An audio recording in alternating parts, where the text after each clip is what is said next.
Get that dirt off my shoulder. Boom! What's up, everyone? Marc Lobliner, TigerFitness.com! Straight from the TigerFitness.com Facebook page. Subscribe, follow. The fuck do you do on Facebook? Like it now.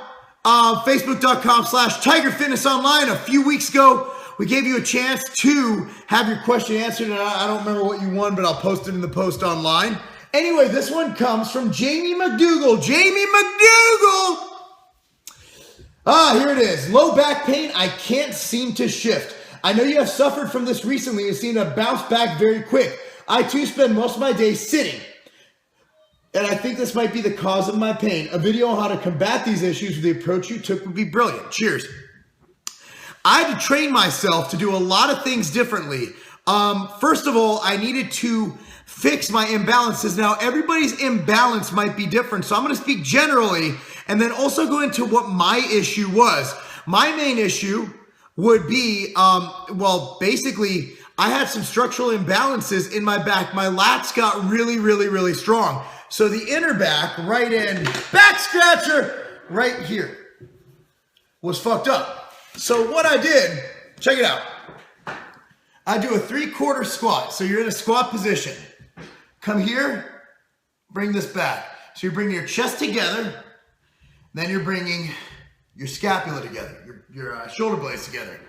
And that was that. I do that about 2 times, 5 sets, about 5 to 6, but I'd be really slow and really methodical in my contractions.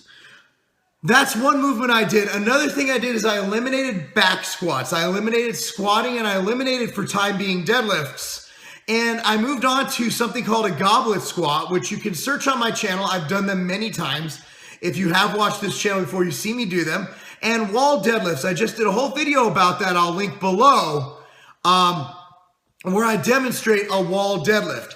Those are 2 things I did. Another thing, and this is not really me because I focus on a lot of people really focus on the front of their legs and neglect their hamstrings. That's why I recommend bodybuilders have 2 days for legs a week. If you train 5 days a week, 20% of your schedule isn't enough for legs. I want to see at least 2 leg days.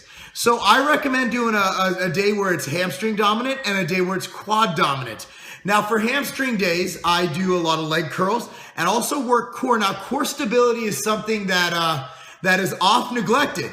And for those, I have a whole core series. I'm gonna post a core workout down below where I did 3 exercises: a one-legged one-arm row, along with a side twist and press, along with a plank. Now, I do not believe that crunches and sit-ups and side bends, and please don't lose that butt, I don't believe that those are the best things for developing your core. So for core development, I like using core activities to activate that core. And one thing you want to do is you want to eliminate things that put pressure on your lower back. If you do have a weak lower back, there's a sequence of movements that we do at Dr. Stu's to fix it. Now, what we do, one thing, is we will start with goblet squats, then front squats, then back squats. That's the issue of progression we do when it comes to building up that lower back strength. So you start with goblet, then you move into front squats, then you move into back squats. Another thing I really like for back stability and core stabilization is wall deadlifts. It's where you stand about 4 inches, with your toes about 4 inches from the wall. You hold a kettlebell or a dumbbell between your legs, and you drop down. And the goal is not to fall back and not to hit your head hit your face against the wall. That's another thing. So, a couple components. 1 is going to be having strong hamstrings. 2 is going to be developing balance. 3 is going to be, of course, train your back as much as your front. A lot of people at the gym, you'll see them. You see my posture's like this. I have just about perfect posture. A lot of people walk around like this because all they do is front dominant shit. They do the chest and bicep workout, and that's not going to really do well for your posture.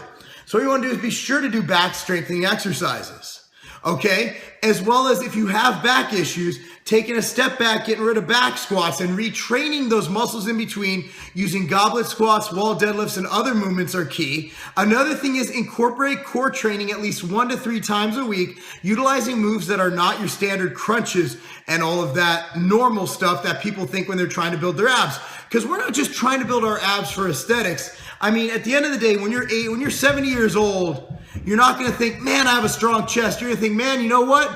I have a strong back and I'm not walking around like this. Ouch, my back. I'm not doing that shit. You know what I mean?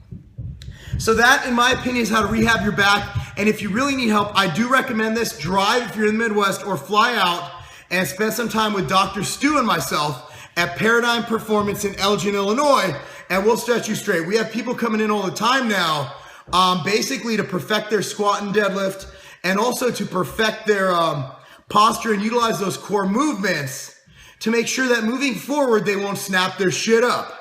Much appreciated, guys. I want to thank everybody who participated in posting these ideas on tigerfitness.com's Facebook page, and feel free to post them there as well.